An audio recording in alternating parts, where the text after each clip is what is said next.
Europe, Italy, Tessero, July 19th, 1985.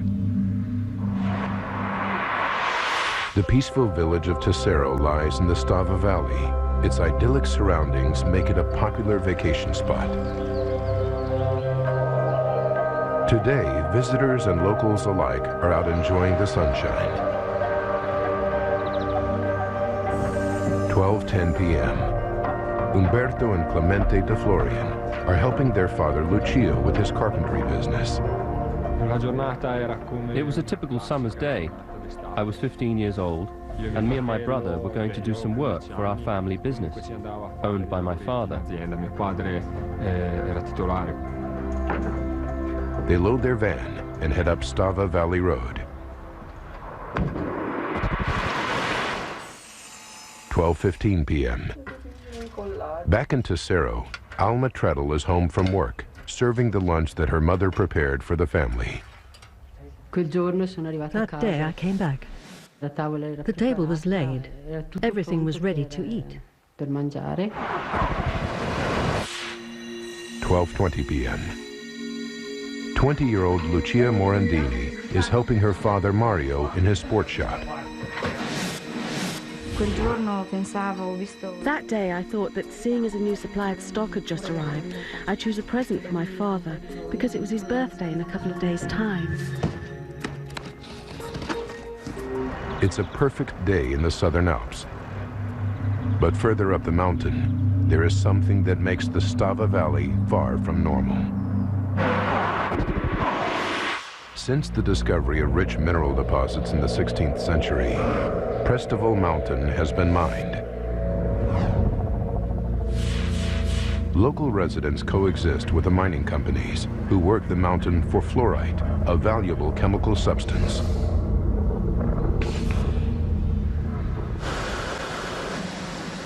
Extracting fluorite from mountain rock produces large amounts of waste material in the form of sand and water, known in mining as tailings. It's also the name given to the massive dams where the tailings are filtered off and collected. There are two of these tailings dams in the Stava Valley, one built above the other. 12:22 p.m. Umberto, Clemente, and their father Lucio are driving up the road from Tessero straight towards the dams.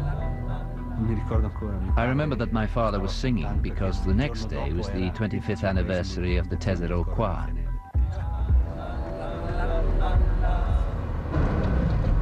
In town, Alma Treadle and her family are enjoying their lunch at the kitchen table. And in their sports shop, Lucio Morandini thinks she has found the perfect present for her father. We went to the storeroom. We opened the boxes and took out all the clothes. There was a nice tracksuit that I wanted him to try on. Over the years, the 100-foot-high tailings dams have become part of the scenery. Obscured by a dense pine forest, they are largely ignored by the locals. We all knew the dams were there, but we never imagined there would be the slightest danger. Today, all that will change.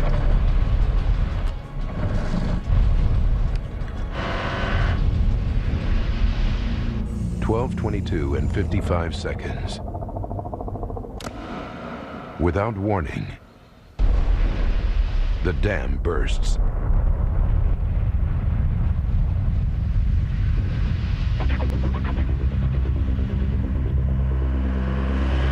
At first, no one knows what it is. I saw the smoke on the horizon and I asked, "What's that?" It really looks like a fire. At 12:23 and 25 seconds, more than 60 million gallons of mud, sand, and water from the two dams course down the valley. The town of Tessero is less than 3 miles away and directly in its path. At 12:23 and 45 seconds, the colossal mudslide hurtles into the small town of Stava, where more than 100 hotel guests are having lunch.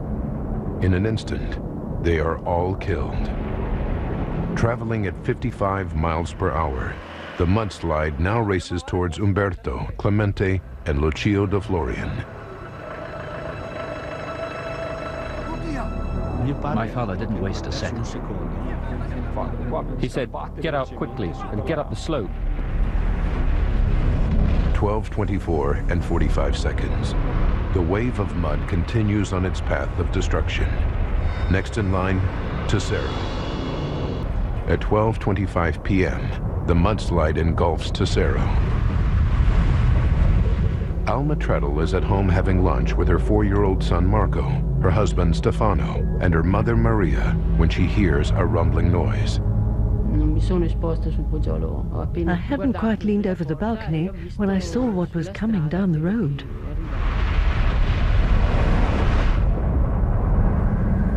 Seconds later, more than 65 million gallons of mud hits Alma Street, destroying 17 of its 25 houses.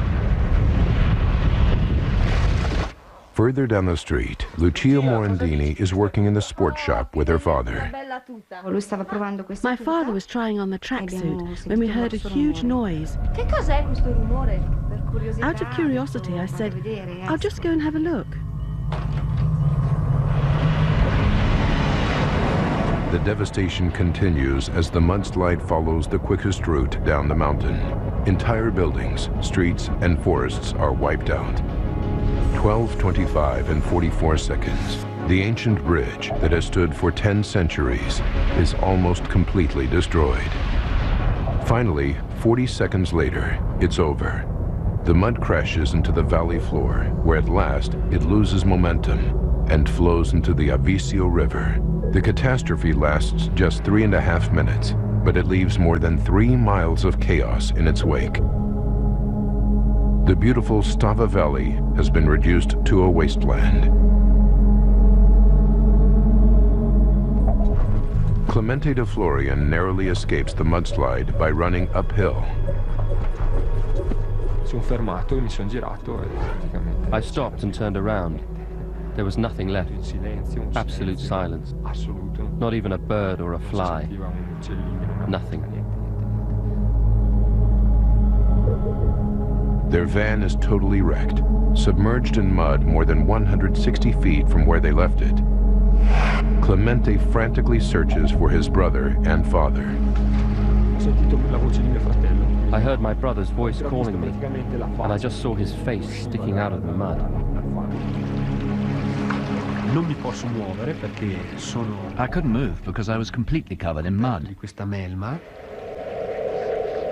Then I saw my brother and called out to him. So I started to scrape some of the mud off him, and he immediately said, "Where's Dad?" Meanwhile, about 300 feet away, local sculptor Giuseppe Mick sees the destruction from his workshop window and races to the scene. He's one of the first rescuers to get there. I saw a figure, a human figure lying, hugging a tree. When it spoke, I went closer. I recognized by the voice that it was Alma Trete. The force of the mudslide catapults Alma over her first-floor balcony, and Giuseppe finds her nearly 1,000 feet from where her home used to be. Lucia Morandini is completely buried in the mud and wreckage of what used to be her father's sports shop. Only a small gap in the debris allows her to breathe and stay alive. I was scared I would suffocate, or die of thirst, or hunger, a very slow death, and that I would prefer to end it quickly, but I couldn't even do that. I couldn't move at all.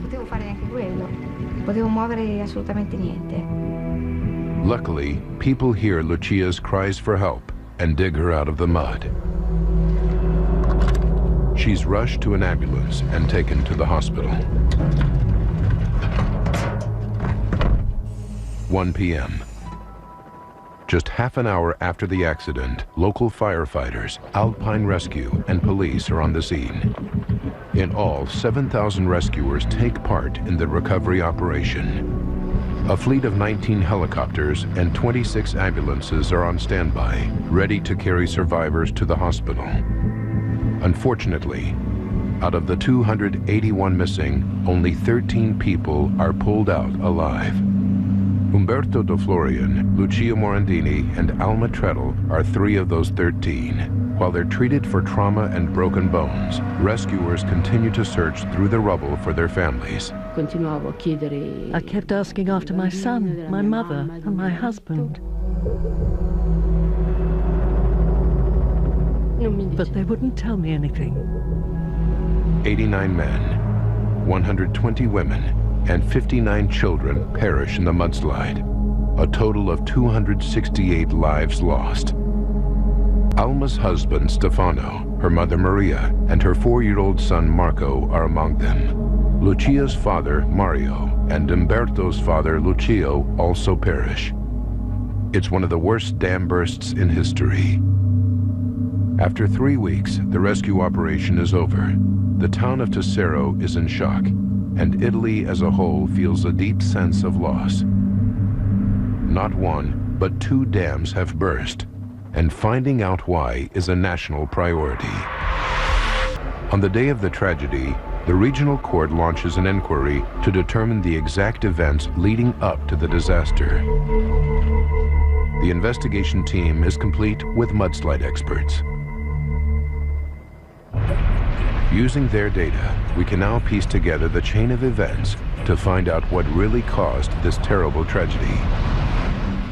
The immediate focus is on the 2 dams. What caused them to burst? Early claims are that the trigger was a natural phenomenon.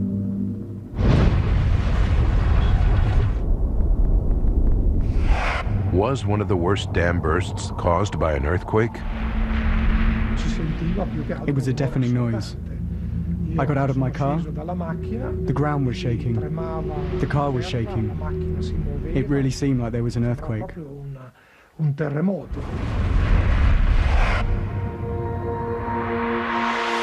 Mudslide expert Professor Richard Chandler was a consultant for the accident inquiry. The foothills of the Alps, where Stava is, are an earthquake area. One can speculate, and one can also rely on evidence from a seismometer in a valley next door to the Stava Valley, which was in place to record possible earthquakes. There's a seismometer in nearby Cavallese, and investigators study the readings for the exact time that the dam burst, 12:22 p.m.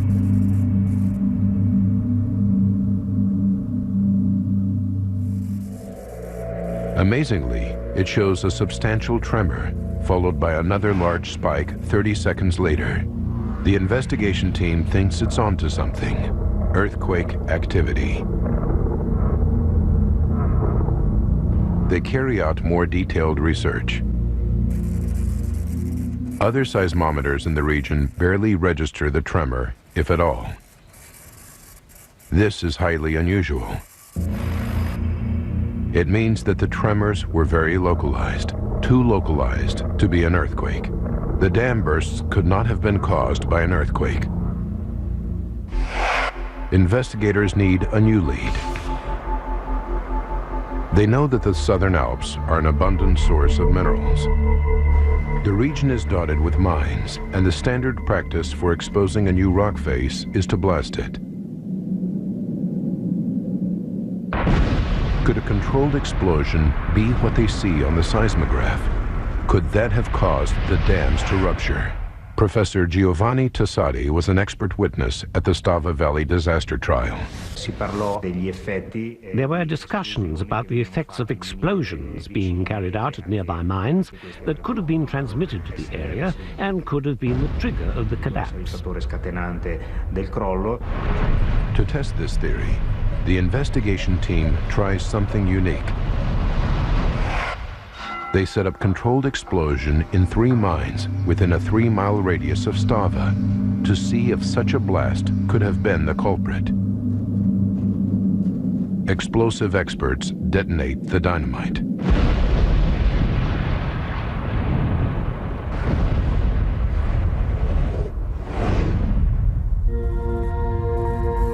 Analyzing the readings, the investigation team is baffled. The explosions barely register on the equipment. These seismographs look nothing like the one recorded on the day of the accident. Whatever caused the two Stava tailings dams to burst, it wasn't an underground explosion. So what did cause the two seismometer readings 30 seconds apart? Investigators realize that they must have been caused by the dam burst itself. They deduce that the first shock is the upper dam collapsing. The contents of the upper dam pour into the lower dam. Under massive pressure from this huge load, the lower dam also crumbles. Mud, water, and sand explode from the dam and smash into the opposite valley wall, causing the second tremor on the seismograph.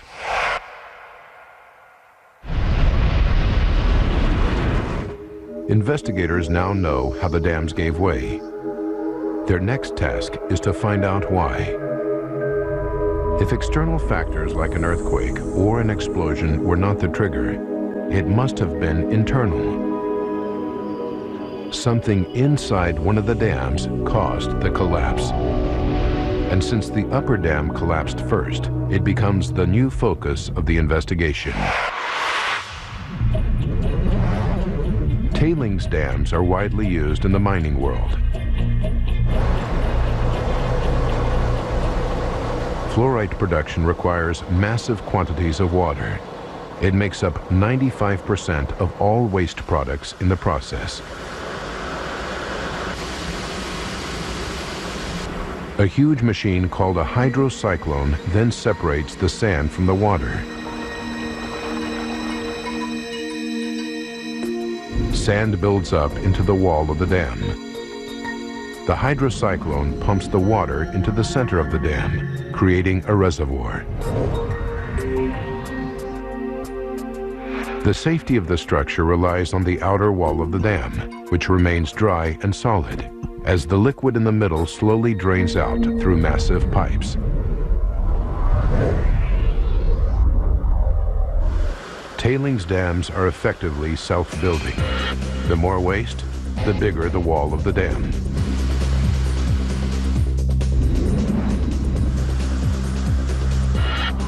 The two dams at Stava grew from ground level to over 80 feet high in 2 decades, dwarfing the buildings around them. Although not unusual for tailings dams, investigators decide to look into their design. The investigation finds that the mining company has kept detailed records of their upkeep of the two dams. They examine them and make a breakthrough.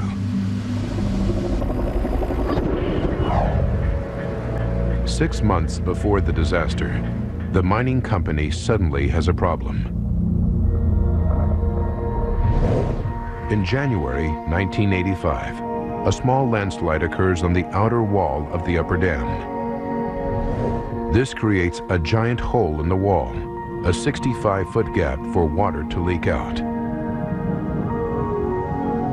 It continues until March, when the mining company makes an emergency repair. In May, they make more repairs and have to drain both the upper and lower dams. The mining company brings them back into operation on the 15th of July, 1985, 4 days before the tragedy. The investigation team focuses heavily on the upper dam. Something strange must have been going on at least 6 months prior, causing it to disintegrate. But what? The team realizes that the answer is all around them. It's everywhere. It's water. With the absence of any external forces, such as an earthquake or underground explosion, the only explanation for the collapse of the dam is through a weakening of the dam's wall, caused by the water inside it. The moment there is any significant amount of water in the face of the dam itself, then it would immediately become unstable and would collapse. One can do simple experiments on the beach with a bucket and spade and demonstrate when you add water how much less stable wet sand is than dry sand. This is the problem in this particular case. The small landslide and subsequent hole that appears in the upper dam wall 6 months earlier is proof. Water from inside the reservoir saturates the outer wall, creating the 65-foot hole. 6 months later, the whole wall caves, unleashing a wave of mud that kills 268 people. But the mystery is far from over.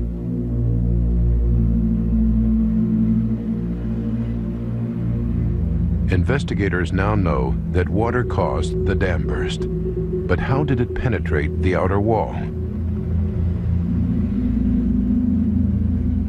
What was the final trigger? The investigation team is now certain that the upper dam caved in like a sandcastle. But it's not supposed to work this way. A pipe should drain excess wastewater before it reaches critical volume. Too much water pressure, and the water is forced into the wall, causing it to crumble. Investigators are sure this happened, but how? They start to examine why. They study the meteorological records for the 66 years before the accident and make a fascinating discovery. Maximum rainfall in the Stava Valley occurs between May and August. And 1985 was one of the wettest years on record. Almost 22% more rain fell than normal.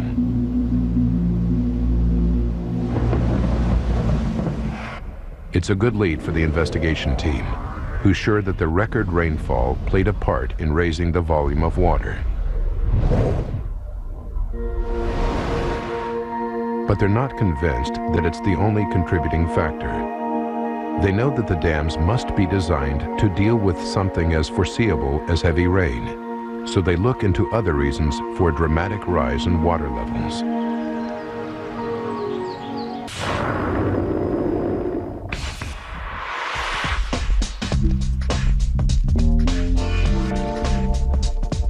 Every year, the neighboring ski resort of Latimar attracts thousands of skiers and snowboarders to its snow-capped mountains.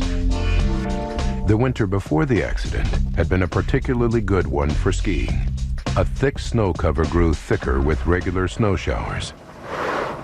But at the end of the season, something happened that would play a significant part in the disaster only a few months later.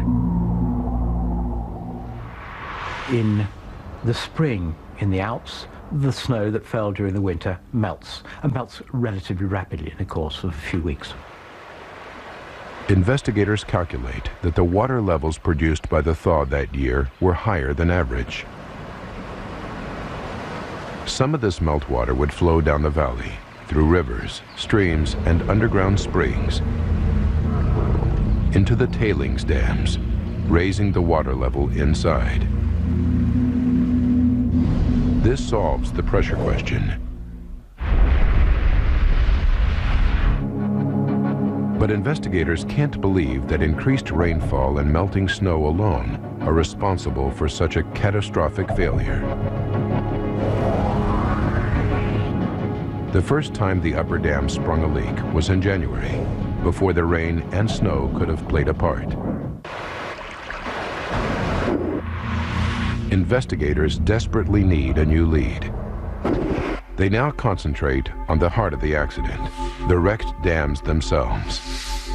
The breach in the upper dam wall is clearly visible, but the lower dam and reservoir are totally destroyed. The investigation team calls in heavy machinery to clear the site, and they begin the arduous task of sifting through the ruins of the dams in search of a clue.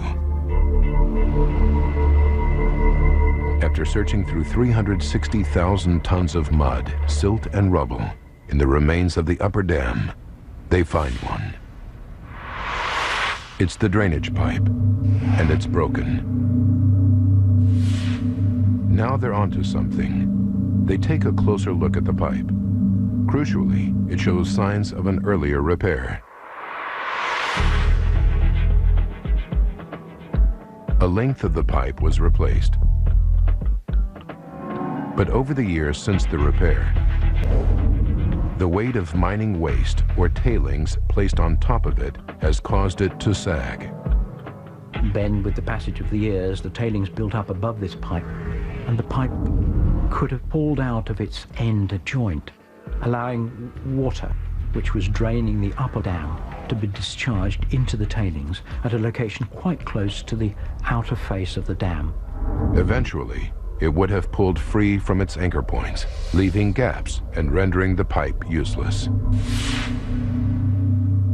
Now, instead of draining water away, it's actually leaking water back into the reservoir, raising the pressure inside and forcing more water to seep through the dam wall, weakening it more and more. But when did the leak from this pipe reach critical levels? Investigators realized that the emergency repairs done just 2 months before the accident are to blame.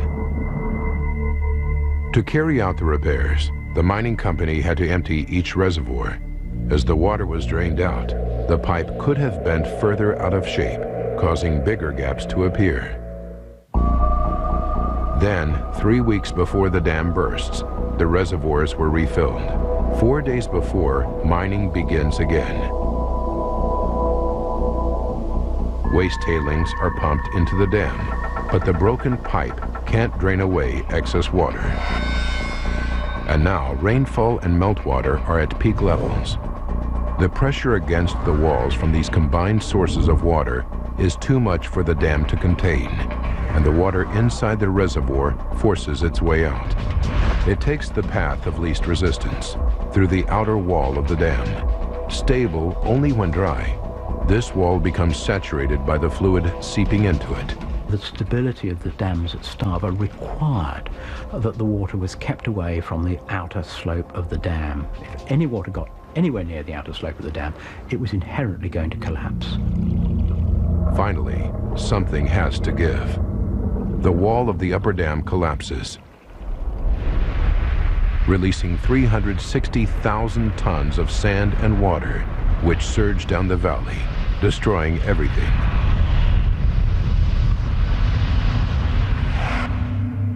But something still puzzles investigators. They've rarely seen devastation on this scale. It's hard to imagine. 268 people die. 3 hotels, 6 factories, and 53 houses disappear. This solitary tree is all that's left of a dense forest, ripped from the ground by the massive force. Stava Valley is totally destroyed, and investigators are about to discover something very unusual about the mudslide.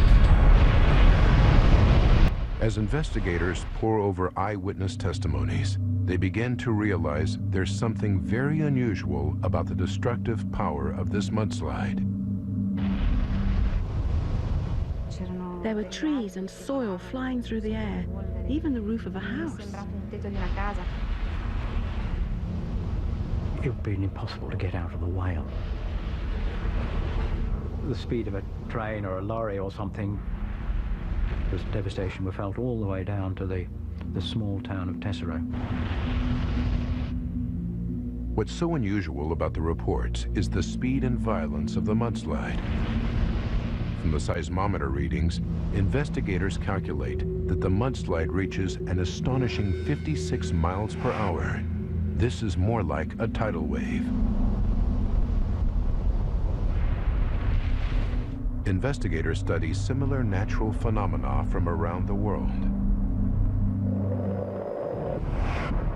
This is actual footage of a mudslide in Russia. Although on a much smaller scale, it's behaving in a very similar way to the dam burst in the Stava Valley, with the speed of water, but the destructive force of mud. Studying records of dam bursts like this one gives investigators the answers they're looking for. They believe they know why the Stava mudslide caused devastation on such a massive scale. 210 seconds before disaster, the upper dam's outer wall saturates with water, but it's still solid. Another second, and the dam breaks. The outer wall collapses with such enormous power that it registers higher on the Richter scale than normal earth tremors in this region.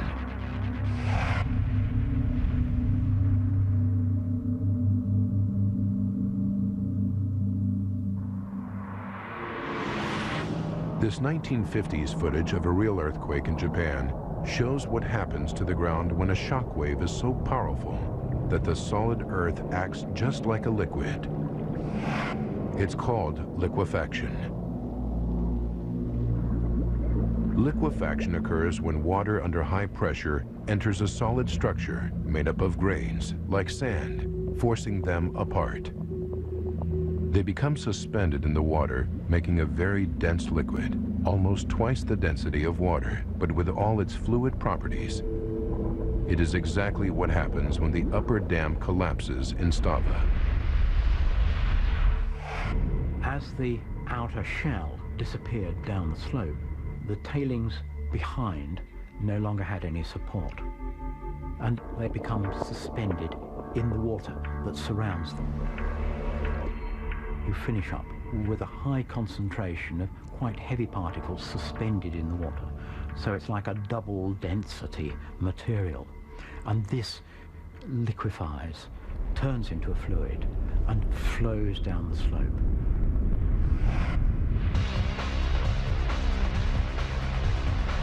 Investigators now understand the critical chain of events that caused the catastrophe.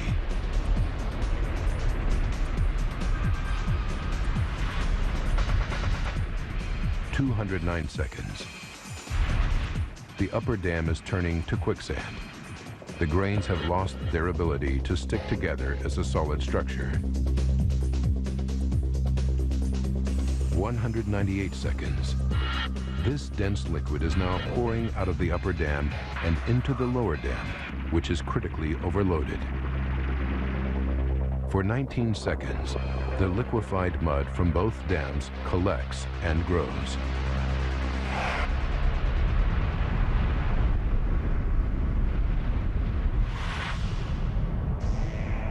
As the dams disintegrate, they throw enormous clouds of dust high into the air. It looked like smoke to Umberto, Clemente, and their father Lucio. It really looked like a fire. 179 seconds left. The lower dam reaches bursting point. It collapses, unleashing the liquefied tailings. 159 seconds. The mud flow strikes the village of Stava, half a mile away, destroying 24 houses and 3 hotels, where 100 tourists are having lunch. They all perish. 99 seconds remain. The mud wave hits the northern reaches of the town of Tesoro. Umberto and Clemente are in their father's van driving up the valley road. My father didn't waste a second. He said, "Get out quickly and get up the slope." Umberto and Clemente escape, but the vicious wave kills their father, Lucio. 79 seconds. The flow reaches the street where Alma Treadle lives and wipes out 17 homes. She hears the roar and goes to the balcony, where she sees the mudslide hurtling down the street. I didn't have time to say a word before the whole house fell away from under my feet. As the house collapses, Alma is hurled from the balcony and ends up almost 1,000 feet away. 51 seconds. Lucia Morandini is in the storeroom of her father Mario's sports shop. She hears the rumble of the mudslide and opens the door. What feels like a hurricane to Lucia is the blast wave that precedes the mudslide all the way down the valley. Powerful enough to destroy buildings and uproot trees, It looks like a whitish cloud made up of fine sand from the tailings dams. An eyewitness in Tesoro took this photo. 40 seconds left. The mudslide slams into the ancient bridge of Tesoro. The wave of mud is so deep that some of it crashes over the 100-foot-high bridge.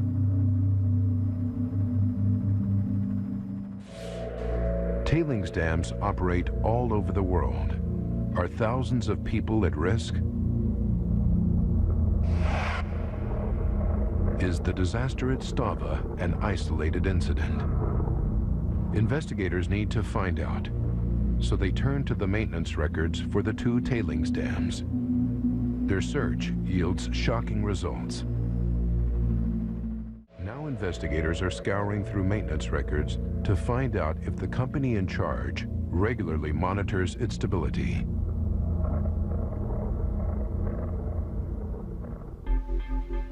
In 1974, the municipality of Tesoro ordered Fluormine, the company that owned the mine, to carry out inspections. Results of the tests showed that the slope angle of the upper dam was exceptionally high, and its instability was nearing danger levels. The engineer who carried out these tests was surprised that they had not collapsed earlier. This should have served as a warning. But nothing was done, the situation was covered up, and work carried on as normal. This was 10 years before the disaster. The findings prompt the investigation team to dig deeper. They discover a catalog of errors. The soil is completely unsuitable to support the dams, and the ground is too marshy to allow adequate drainage, an essential requirement for their stability. Without proper drainage, the walls can't dry out and become solid or stable. Also, the foundations for the upper dam have been partially laid on the lower dam, which means that the upper dam has been partly built on the wet mud of the lower dam, rather than on solid ground. But most amazing of all is the inadequate repair of the broken pipe in the upper dam. With so many problems, the mining dams were an accident waiting to happen. The investigation team's findings were compelling enough to seek a prosecution, and in 1988, they went to trial. The Stava Valley disaster inquiry took 7 years to complete. In the end, 8 people from the 5 companies that ran the mine since the building of the upper dam and 2 members of the regional council in charge of mine safety were found guilty of culpable disaster and multiple manslaughter. They were all given prison sentences, and the magistrate noted in his ruling that if 1/10 of the money spent on the trial had been invested in the safety of the tailings dams, the accident would not have taken place.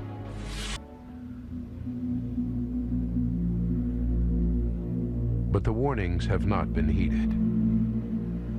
Although the safety laws surrounding tailings dams were improved in Italy, lessons are still to be learned elsewhere in the aftermath of the Stava trial.